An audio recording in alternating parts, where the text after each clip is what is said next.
Hello friend, good evening. मैं doctor Rajiv Ranjan आप सभी को लगातार मॉडर्न हिस्ट्री को क्लास ले रहा हूँ आप सभी के साथ। मैं इससे पहले गांधी जी के जन्म से लेकर के खेरा सत्याग्रह तक का क्लास लिया था आप सभी के बीच। उम्मीद है कि आप सभी को अच्छी तरह से समझ में आया होगा। आज मैं उससे आगे रॉलेट सत्याग्रह और जालियांवाला बाग हत्याकांड के बारे में बात करूंगा। रॉलेट सत्याग्रह, जिसे रॉलेट एक्ट के नाम से भी जाना जाता है, ये रॉलेट एक्ट, जिसे काला कानून कहा जाता है, यह रॉलेट एक्ट सिडनी रॉलेट की अध्यक्षता में क्रांतिकारी गतिविधियों को दबाने के लिए एक कानून बनाया गया, जिसे रॉलेट एक्ट या काला कानून कहा गया। इस कानून में यह प्रावधान था कि किसी भी व्यक्ति को संदेह के आधार पर 2 वर्ष तक का सजा दिया जा सकता है। इसके विरुद्ध किसी भी प्रकार का न्यायालय में अपील करने की इजाजत नहीं थी। इसीलिए इस कानून को नो वकील, नो दलील, नो अपील कहा गया है। इसकी घोर निंदा हुई चारों ओर। लोगों ने इसका विरोध किया। भारतीयों का कहना था कि इस कमीशन में हमारे यहाँ के भी कुछ सदस्य होनी चाहिए, भारतीय लोग भी इसमें होनी चाहिए, लेकिन एक भी भारतीय नहीं होने के कारण इसे यहाँ के लोगों ने विरोध किया।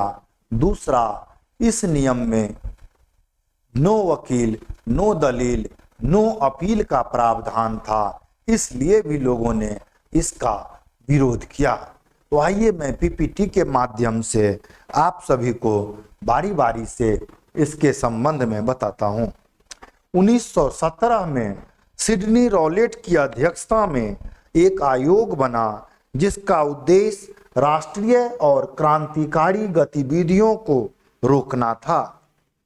रॉलेट कमिटी 1919 में पेश किया गया। युद्धकालीन प्रतिबंध को जारी रखने का फैसला किया गया और एक अधिनियम बना, जिसे रॉलेट अधिनियम कहा गया। इस एक्ट के द्वारा किसी भी व्यक्ति को संदेह के आधार पर गिरफ्तार करने का प्रावधान बनाया गया। इस अधिनियम की मुख्य बातें, तो इस अधिनियम की जो मुख्य बातें थी, यह मुख्य बातें थी: कोई अपील नहीं, कोई वकील नहीं, कोई दलील नहीं, अर्थात नो वकील, नो दलील, नो अपील, नो वकील, नो दलील, नो अपील।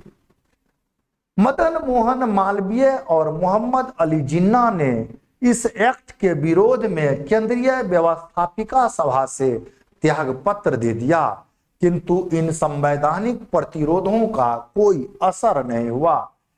एग्जाम में आएगा कि किसने व्यवस्थापिका सभा से त्याग पत्र दे दिया रॉलेट एक्ट के विरोध में।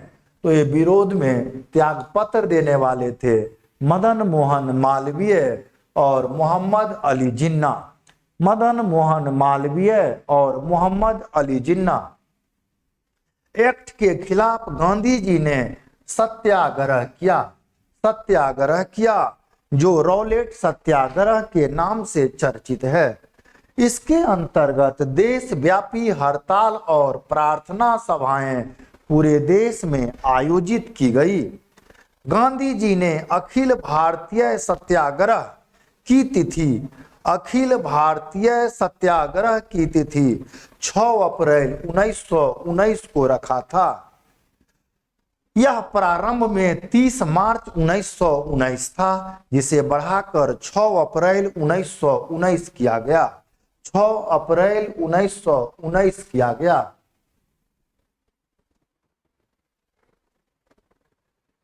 तिथि की गलतफहमी को लेकर 30 मार्च को ही हड़ताल हो गई।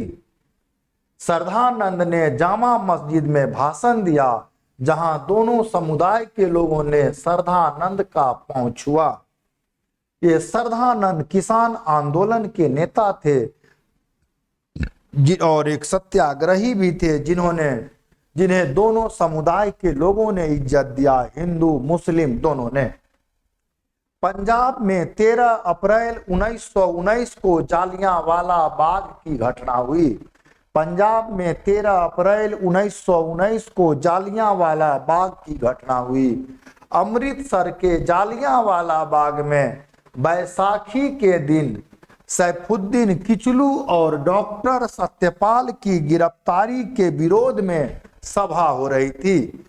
पूछता है एग्जाम में, सभा कहाँ हो रहा था? अमृतसर में हो रहा था। कब हो रहा था? 13 अप्रैल 1919 को हो रहा था। कौन सा दिन था? बैसाखी का दिन था। किसके विरोध में ये सभाएं हो रही थी? सैफुद्दीन किचलू और डॉक्टर सतपाल के विरोध में। इसी दौरान माइकल ओ डायर ने निहत्थे पर गोली चलाने का आदेश दे दिया, जिसमें कई लोग मारे गए। आगे कहता, इस हत्याकांड को पूरे विश्व में सूचना सर्वप्रथम बॉम्बे क्रॉनिकल ने दिया था। बॉम्बे क्रॉनिकल पत्रिका। पूछता है कभी कभी कि इसकी सूचना किस पत्रिका में सर्वप्रथम दिया गया था, तो बॉम्बे क्रॉनिकल में दिया गया था। 18 अप्रैल 1919 को गांधी जी ने आंदोलन वापस ले लिया। गांधी ने कहा था, पलासी ने ब्रिटिश साम्राज्य की नींव रखी थी। पलासी ने ब्रिटिश साम्राज्य की नींव रखी थी और अमृतसर ने उसे पूरा कर दिया। हत्याकांड के विरोध में 30 अप्रैल 1919 को टैगोर ने अपनी नाइटहुड उपाधि, परीक्षा में पूछेगा नाइटहुड उपाधि किसने त्यागा, तो रविंद्रनाथ टैगोर ने नाइटहुड का उपाधि त्याग दिया था। जी शंकरन नायर ने कार्यकारिणी परिषद से त्यागपत्र दे दिया। जालियांवाला बाग हत्याकांड पर कांग्रेस जांच समिति की रिपोर्ट के प्रारूप को लिखने का कार्य गांधी जी को सौंपा गया। कांग्रेस की ओर से जालियांवाला बाग हत्याकांड की जांच मदन मोहन मालवीय की अध्यक्षता में सौंपा गया। मदन मोहन मालवीय की अध्यक्षता में सौंपा गया, जबकि ब्रिटिश की ओर से इसकी जांच के लिए लॉर्ड विलियम हंटर की अध्यक्षता में जांच कमेटी बनाई गई, जो 1920 में प्रकाशित हुआ। हाउस ऑफ लॉर्ड्स में जनरल डायर के कारनामे को उचित बताया गया और उसे सम्मानित किया गया। हंटर कमीशन में कुल 7 सदस्य थे। पूछता है एग्जाम में, हंटर कमीशन में कुल कितने सदस्य थे, तो 7 सदस्य थे, जिसमें 4 अंग्रेज और 3 भारतीय थे। हंटर कमीशन में 7 सदस्य थे, जिसमें 4 अंग्रेज और 3 भारतीय थे। ये भारतीय सदस्य की नाम पूछा जाता है, तो ये नाम है चिम्मनलाल सीतलवार, पंडित जगत नारायण और सरदार सुल्तान अहमद खां। चिम्मनलाल सीतलवार, पंडित जगत नारायण और सरदार सुल्तान अहमद खान। उधम सिंह ने 13 मार्च 1940 को जनरल डायर को गोली मारकर हत्या कर दिया। तो जनरल डायर को गोली मारकर हत्या किसने किया? उधम सिंह ने किया। कहां किया? लंदन में किया, 13 मार्च 1940 को। आगे कभी कभी पूछता है, इस रॉलेट सत्याग्रह का विरोध कौन किया था, तो ये विरोध करने वाले एनी बेसेंट, जीएस खोपड़े और doctor Munje, Annie Besant, G S Khopde और डॉक्टर मुंजे, रॉलेट सत्याग्रह का विरोध करने वाले एनी बेसेंट, जीएस खोपड़े और डॉक्टर मुंजे थे। डॉक्टर मुंजे थे, डॉक्टर मुंजे थे। तो आपने देखा रॉलेट सत्याग्रह, तो ये रॉलेट सत्याग्रह सिडनी रॉलेट की अध्यक्षता में बनाया गया एक कानून था। यह कानून किस लिए बना था? आपने अभी तुरंत देखा यह कानून किस लिए बना था। तो यह राष्ट्रवादी क्रांतिकारी गतिविधियों को रोकने के लिए यह कानून बनाया गया था। यह कानून इतना ही संवेदनशील कानून था, इतना ही गलत कानून था, जिसमें किसी भी व्यक्ति को संदेह के आधार पर गिरफ्तार किया जा सकता था और उसे 2 साल तक जेल में रखा जा सकता था। कहीं भी इसके विरुद्ध किसी भी न्यायालय में अपील देने की कोई व्यवस्था नहीं थी। इसीलिए इस कानून को नो वकील, नो दलील, नो अपील कहा जाता है। इसी रॉलेट एक्ट की विरोध में, इसी रॉलेट एक्ट के विरोध में अमृतसर में जालियांवाला बाग में एक सभा हो रही थी, जिसमें नेता सैफुद्दीन किचलू, डॉक्टर सैफुद्दीन किचलू के विरोध में, डॉक्टर सैफुद्दीन किचलू के गिरफ्तारी के विरोध में, डॉक्टर सत्यपाल की गिरफ्तारी के विरोध में ये सभाएं हो रही थी।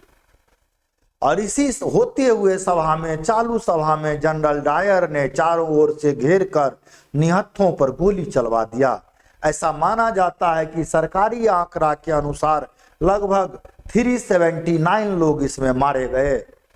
लेकिन अगर सरकारी आंकड़ा को छोड़ दिया जाए, अन्य आंकड़े को लिया जाए, तो ऐसा माना जाता है कि लगभग 500 से 1000 आदमी इस हत्याकांड में मारे गए।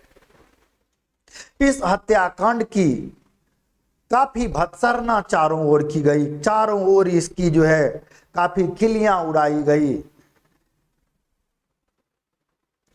कहा गया कि यह घटना काफी असंवेदनशील है। इस घटना की जांच के लिए ब्रिटिश द्वारा हंटर की अध्यक्षता में हंटर कमीशन का गठन किया गया। वहीं कांग्रेस पार्टी द्वारा मदन मोहन मालवीय की अध्यक्षता में मदन मोहन मालवीय समिति का गठन किया गया। हंटर कमीशन ने यह माना कि यह घटना भूल से हुई है, यह भूल, मानवीय भूल के कारण यह गोलीकांड हुआ और ये लोग मारे गए। इस घटना के पीछे राजनीतिक वर्चस्व की बात थी। आगे हम देखते हैं ये जालियांवाला बाग हत्याकांड के बाद, जालियांवाला बाग हत्याकांड के बाद मैं उससे अगले टॉपिक पर आपके साथ आता हूं, जो टॉपिक का नाम है खिलाफत आंदोलन। खिलाफत आंदोलन। तो ये खिलाफत आंदोलन 1919-1920 में पूछा जाता है, ये खिलाफत आंदोलन मेरे बॉस क्यों? तो एक खलीफा से खिलाफत बना है। एक खलीफा क्या होता है? तो पूरे विश्व के मुसलमान भाइयों का एक आदर्श व्यक्ति, एक आदर्श धर्म गुरु खलीफा कहलाता है। पूरे विश्व के मुसलमानों का आदर्श धर्म गुरु खलीफा कहलाता है। ये धर्म गुरु इस समय टर्की में रहते थे, तुर्की में रहते थे। ये धर्म गुरु जिस पद पर थे उन्हें खलीफा कहा जाता था।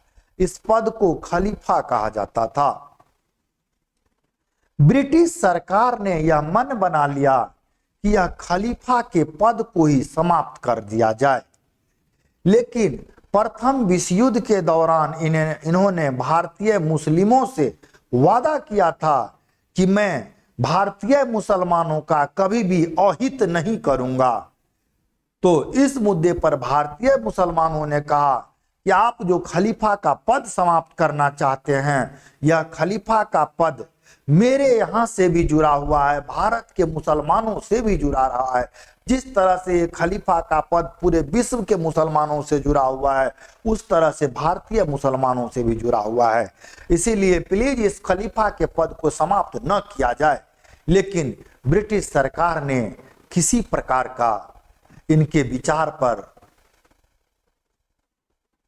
ध्यान नहीं दिया। परिणाम स्वरूप भारत में भी खलीफा के पद को बचाने के लिए जो आंदोलन शुरू हुआ उसे खिलाफत आंदोलन कहा गया। यानी तुर्की के खलीफा के पद को बचाने के लिए जो आंदोलन शुरू किया गया उसे खिलाफत आंदोलन कहा जाता है। तुर्की के खलीफा के पद को बचाने के लिए जो आंदोलन शुरू किया गया उसे खिलाफत आंदोलन कहा जाता है। ये तुर्की के खलीफा के पद को कौन समाप्त करना चाह रहा था? ब्रिटिश समाप्त करना चाह रही थी। इस खिलाफत आंदोलन के मुख्य नेता अली बंधु थे। अली बंधु थे जो जिनका मुख्य इसमें भूमिका थी मोहम्मद अली और शौकत अली। मोहम्मद अली और शौकत अली, मोहम्मद अली और शौकत अली। तो ये खिलाफत आंदोलन की शुरुआत पूरे विश्व के मुसलमानों में हुआ। उसका असर भारत पर भी पड़ा और भारत के मुसलमानों ने भी खिलाफत आंदोलन को आरंभ किया। जब भारत में खिलाफत आंदोलन की शुरुआत हुई तो यहां गांधी जी ने इस आंदोलन में अपना मौका तलाशना शुरू किया, अपने जमीन को तलाशना शुरू किया, क्योंकि अभी तक गांधी जी के जो अनुयायी थे उसमें अधिकांश अनुयायी हिंदू ही थे। इनकी पैठ मुसलमानों में नहीं बनी थी। इसीलिए इन्होंने मुसलमानों में अपना वर्चस्व बनाने के लिए, अपनी पैठ बनाने के लिए, अपनी अनुयायी बढ़ाने के लिए खिलाफत आंदोलन में सहयोग देने का मन बना लिया। इन्होंने हिंदू लोगों से भी आग्रह किया, उन्हें भी समझाने का काम किया कि आप लोग भी खिलाफत आंदोलन में साथ दें, क्योंकि यह खिलाफत आंदोलन सिर्फ यह न समझें कि यह मुसलमानों के लिए है, यह हिंदू मुस्लिम दोनों के लिए है, क्योंकि यह आंदोलन ब्रिटिश के खिलाफ हो रहा है और हम सभी भी ब्रिटिश के खिलाफ हैं। इसीलिए हिंदू मुस्लिम दोनों को खिलाफत आंदोलन में साथ देना चाहिए। यानी इस आपदा को इन्होंने अवसर माना, इस खिलाफत आंदोलन की आपदा को इन्होंने अवसर मानकर हिंदू मुस्लिम एकता की मिसाल पेश करने का प्रयास किया और इसमें बहुत सारे हिंदुओं ने भी खिलाफत आंदोलन में साथ दिया। परिणाम स्वरूप एक बार फिर से हिंदू मुस्लिम एकता जुड़ती हुई नजर आई। आइए मैं इसे पॉइंट बाय पॉइंट इसे मैं पीपीटी के माध्यम से आप सभी को बताता हूं। खिलाफत आंदोलन 1919-20। कारण तुर्की का खलीफा विश्व के मुसलमान का धर्म गुरु था, इसीलिए भारतीय मुसलमान भी भावनात्मक और धार्मिक रूप से उसके साथ जुड़े हुए थे। क्योंकि प्रथम विश्व युद्ध में तुर्की ने जर्मनी के साथ मिलकर मित्र राष्ट्रों के विरुद्ध युद्ध किया था। अतः जब 1918 में युद्ध में मित्र राष्ट्र की विजय हुई तो ब्रिटेन ने तुर्की के खिलाफ प्रतिबंधात्मक रुख अपना लिया और खलीफा की शक्ति नियंत्रित करने का प्रयास किया। अतः भारत में इसे लेकर तीखी प्रतिक्रिया हुई और भारतीय मुसलमानों ने अंग्रेजी हुकूमत के खिलाफ खिलाफत आंदोलन छेड़ दिया। 1919 में अखिल भारतीय खिलाफत कमेटी का गठन हुआ। पूछता है अखिल भारतीय खिलाफत कमेटी का गठन कब हुआ? 1919 में अखिल भारतीय खिलाफत कमेटी का गठन हुआ, जिसमें मौलाना हसन, अब्दुल बारी, हकीम अजमल खां, मौलाना आजाद, अली बंधु जैसे प्रमुख नेता थे। नवंबर 1919 में दिल्ली में हुए अखिल भारतीय खिलाफत कांग्रेस की अध्यक्षता गांधी जी ने किया था। अखिल भारतीय खिलाफत की अध्यक्षता गांधी जी ने किया। उन्होंने सरकार से खलीफा के साथ न्याय करने की मांग की। एग्जाम में पूछेगा, ऐसा नहीं होगा तो वे सरकार के साथ असहयोग करेंगे। देखिए गांधी ने असहयोग की पृष्ठभूमि बनाना तैयार कर। पूछता है अखिल भारतीय खिलाफत कांग्रेस के अध्यक्ष कौन थे? गांधी जी। जून 1920 में केंद्रीय खिलाफत समिति की बैठक में सरकार के साथ असहयोग चलाने का फैसला किया गया और 1 अगस्त 1920 को असहयोग आंदोलन आरंभ कर दिया गया। असहयोग यानी ब्रिटिश को सहयोग नहीं करना। असहयोग यानी ब्रिटिश को सहयोग नहीं करना। ब्रिटिश के किसी भी कार्य में, चाहे आप ब्रिटिश के कर्मचारी हों, ब्रिटिश के अधिकारी हों या ब्रिटिश के गैर कर्मचारी हैं, प्राइवेट हैं, गवर्नमेंट हैं, या ब्रिटिश के विद्यालय में पढ़ते हैं, ब्रिटिश के यहाँ किसी प्रकार का कार्य करते हैं, ब्रिटिश को किसी प्रकार का सहयोग करते हैं, हर प्रकार से उनका असहयोग करना ही असहयोग आंदोलन का मुख्य उद्देश्य था। इतना ही नहीं, इन्होंने यह भी कहा कि सारे ब्रिटिश सामान को, सारे ब्रिटिश कार्य को असहयोग करो और अपना कार्य शुरू करो। यानी ब्रिटिश विद्यालय में नहीं पढ़ो, ब्रिटिश कॉलेज में नहीं पढ़ो, और उसके स्थान पर अपने देश का कॉलेज बनाओ, अपने देश का विद्यालय बनाओ और उसमें आप अध्ययन करो। जैसे आप नाम सुने होंगे, गुजरात विद्यापीठ, काशी विद्यापीठ, देवघर विद्यापीठ, इस ढंग से ढेर सारे हमारे देश में अपने अपने विद्यापीठ बने और उसमें बच्चों ने पढ़ना शुरू किया। इसमें ढेर सारे रचनात्मक कार्यक्रम भी किए गए, जिसके आधार पर आगे बढ़ने का हमारा प्लेटफॉर्म तैयार हुआ। जिस दिन 1 अगस्त 1920 को असहयोग आंदोलन की शुरुआत हुई, अफसोस इसी दिन हमारे बाल गंगाधर तिलक की मृत्यु हो गई। तो पूछता है, जिस दिन आंदोलन की शुरुआत हुई उस दिन किस महान नेता की मृत्यु हो गई थी? बाल गंगाधर तिलक की। तो बाल गंगाधर तिलक की मृत्यु कब हुई? 1 अगस्त 1920 को। असहयोग आंदोलन की शुरुआत कब हुई? 1 अगस्त 1920 को। इन्हीं तिलक की मृत्यु के बाद आंदोलन को चलाने के लिए एक फंड बनाया गया, जो तिलक के याद में इसका नाम ही रखा गया तिलक फंड।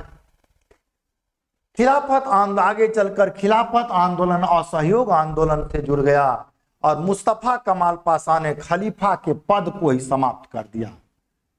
तुर्की में मुस्तफा कमाल पाशा ने खलीफा के पद को ही समाप्त कर दिया और खिलाफत आंदोलन खत्म हो गया। पूछेगा खिलाफत आंदोलन कब खत्म हो गया, कैसे खत्म हो गया? तो जब खलीफा के पद को ही मुस्तफा कमाल पाशा के द्वारा समाप्त कर दिया गया, परिणाम स्वरूप खिलाफत आंदोलन समाप्त हो गया। तो वहां आपने देखा था खिलाफत आंदोलन मुसलमान भाइयों का था, लेकिन हिंदू भाइयों ने उसमें साथ दिया था। इसीलिए जब हमारा असहयोग आंदोलन शुरू हुआ, इसमें भी सबसे पहले जेल जाने वाले हमारे मुसलमान भाई ही बने और इन्होंने हिंदू मुस्लिम एकता का मिसाल पेश किया। तो आइए देखते हैं, खिलाफत आंदोलन के दौरान गांधी ने कांग्रेस पर दबाव डाला कि वह सहयोग आंदोलन छेड़े, जिसका CR दास ने विरोध किया। पूछेगा एग्जाम में कि गांधी जी के असहयोग आंदोलन का विरोध कौन किया था? CR दास, चित्तरंजन दास। गांधी जी के आंदोलन का विरोध कौन किया था? चित्तरंजन दास। सितंबर 1920 में कलकत्ता में कांग्रेस का अधिवेशन हुआ, जिसकी अध्यक्षता लाला लाजपत राय ने किया था। इसी में असहयोग का प्रस्ताव पारित हुआ। तो यहां से 3 क्वेश्चन बनता है। एक क्वेश्चन बनता है, किस अधिवेशन में असहयोग का प्रस्ताव पारित हुआ? किस अधिवेशन में असहयोग का प्रस्ताव पारित हुआ? तो कांग्रेस के विशेष अधिवेशन में, कलकत्ता में कांग्रेस के विशेष अधिवेशन में, या कांग्रेस के विशेष अधिवेशन में। कांग्रेस का विशेष अधिवेशन कहां हुआ था? 1920 में कलकत्ता में। 1920 में कलकत्ता में। अध्यक्ष कौन थे? लाला लाजपत राय। लाला लाजपत राय। दिसंबर 1920 में कांग्रेस के नियमित अधिवेशन नागपुर में हुआ, जिसमें असहयोग आंदोलन के प्रस्ताव को मंजूरी मिल गई। मंजूरी मिल गई। तो पूछेगा प्रस्ताव पारित किसमें? तो कलकत्ता में। प्रस्ताव की मंजूरी किसमें? तो नागपुर में। प्रस्ताव की मंजूरी किसमें? नागपुर में। तो जिस अधिवेशन में प्रस्ताव पारित हुआ उसके अध्यक्ष कौन थे? लाला लाजपत राय। जिस अधिवेशन में प्रस्ताव को स्वीकृति मिली उसके अध्यक्ष कौन थे? वीर राघवाचारी। वीर राघवाचारी। वीर राघवाचारी। गांधी जी ने 1 वर्ष के भीतर इसी आंदोलन के दौरान स्वराज का लक्ष्य निर्धारित किया। गांधी जी ने 1 वर्ष के भीतर इसी आंदोलन के दौरान स्वराज का लक्ष्य निर्धारित किया। गांधी जी ने 1 वर्ष के भीतर इसी आंदोलन में स्वराज का लक्ष्य निर्धारित किया। नागपुर अधिवेशन में असहयोग आंदोलन के समर्थन का मुख्य प्रस्ताव कौन रखा था? CR दास रखा था। आंदोलन के समर्थन का प्रस्ताव कौन रखा था? CR दास रखा था। नागपुर में ही कुछ परिवर्तन हुआ, नया संविधान बना, जिसकी रचना गांधी ने किया थी और अब कांग्रेस की सदस्यता शुल्क 4 आना, कांग्रेस की सदस्यता शुल्क 4 आना किया गया। आंदोलन के दौरान विदेशी वस्तुओं का बहिष्कार मुख्य लक्ष्य निर्धारित किया गया। विदेशी वस्तुओं का बहिष्कार। इस दौरान कुछ वकील थे, नामी गामी वकील थे, बड़े बड़े वकील थे, जिन्होंने इसका त्याग पत्र दे दिया। इस आंदोलन के दौरान अपने वकील से, वकालत पेशे से CR दास, मोतीलाल नेहरू, C राजगोपालाचारी, तेज बहादुर सप्रू। बार बार एग्जाम में पूछता है कि असहयोग आंदोलन के दौरान किसने त्याग पत्र दे दिया, किसने अपने वकालत पेशा से त्याग पत्र दे दिया। CR दास, मोतीलाल नेहरू, C राजगोपालाचारी, तेज बहादुर सप्रू। CR दास, मोतीलाल नेहरू, C राजगोपालाचारी, तेज बहादुर सप्रू। वीरेंद्र नाथ ससमाल के नेतृत्व में यूनियन बोर्ड आंदोलन चलाया गया। शैक्षणिक संस्थाओं का बहिष्कार किया गया। यह कार्यक्रम सबसे ज्यादा लोकप्रिय कहां था? तो बंगाल में था। पूछता है शैक्षणिक संस्थान का बहिष्कार सबसे ज्यादा लोकप्रिय कहां हुआ? तो बंगाल में हुआ। विदेशी कपड़ों का बहिष्कार का कार्यक्रम सबसे ज्यादा सफल रहा। विदेशी कपड़ों की होली जलाई गई। विदेशी कपड़ों की होली जलाई गई। तारी और शराब की दुकान पर धरना दिया गया। तारी, और वो भी किसके द्वारा? महिलाओं के द्वारा। पूछता है वह आंदोलन जिसमें अधिक से अधिक महिलाओं ने भाग लिया था, यही असहयोग आंदोलन था। इसमें तारी और शराब की दुकान पर महिलाओं ने भाग लिया था, लेकिन यह कार्यक्रम का हिस्सा नहीं था। फिर भी महिलाओं ने इस पर धरना देने का कार्यक्रम किया। इससे सरकार को बहुत नुकसान हुआ। तिलक स्वराज फंड बनाया गया, जिसमें 1 करोड़ रुपया एकत्रित करने का कार्यक्रम हुआ। 1 करोड़ रुपया। 1921 में बंबई में प्रिंस ऑफ वेल्स का आगमन हुआ। वेल्स का आगमन हुआ, जिसमें दंगा हुआ। गांधी जी ने 3 दिन तक इस दंगे के खिलाफ अनशन किया और कहा कि स्वराज की दुर्गंध से मेरे नथुने फूल रहे हैं। स्वराज की दुर्गंध से मेरे नथुने फूल रहे हैं। पूछता है आपको प्रिंस ऑफ वेल्स का आगमन कब? तो 1921 में। प्रिंस ऑफ वेल्स का आगमन कब? 1921 में। गांधी इसमें कितने दिन अनशन किए थे? तो 3 दिन तक। 3 दिन तक। इसी दौरान 5 फरवरी 1922 को भगवान अहीर के नेतृत्व में 5 फरवरी 1922 को भगवान अहीर के नेतृत्व में चौरी चौड़ा कांड हुआ। आंदोलनकारियों ने पुलिस थाना को ही जला दिया। पुलिस थाना को जला दिया अहीर के नेतृत्व में। अंततः 12 फरवरी 1922 को बारदोली प्रस्ताव के तहत गांधी ने आंदोलन को वापस ले लिया और इसे हिमालय जैसी बड़ी भूल कहा। एग्जाम में पूछता है कितना तारीख को चौरी चौड़ा कांड हुआ? 5 फरवरी 1922। किस कारण असहयोग आंदोलन स्थगित करना पड़ा? चौरी चौड़ा कांड के कारण। ये असहयोग आंदोलन वापस कितने तारीख को लिया गया? 12 फरवरी 1922 को। यह असहयोग आंदोलन किस प्रस्ताव के तहत वापस लिया गया? बारदोली प्रस्ताव के तहत लिया गया। इस चौरा चौरी घटना को गांधी ने क्या कहा था? हिमालय जैसी बड़ी भूल बताया था।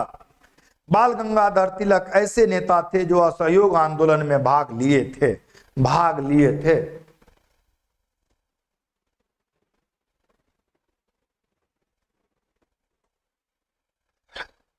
तो हमने अभी आपके साथ असहयोग आंदोलन की बात किया, तो आपने देखा कि अभी मैंने आपके साथ सबसे पहले रॉलेट सत्याग्रह का बात किया।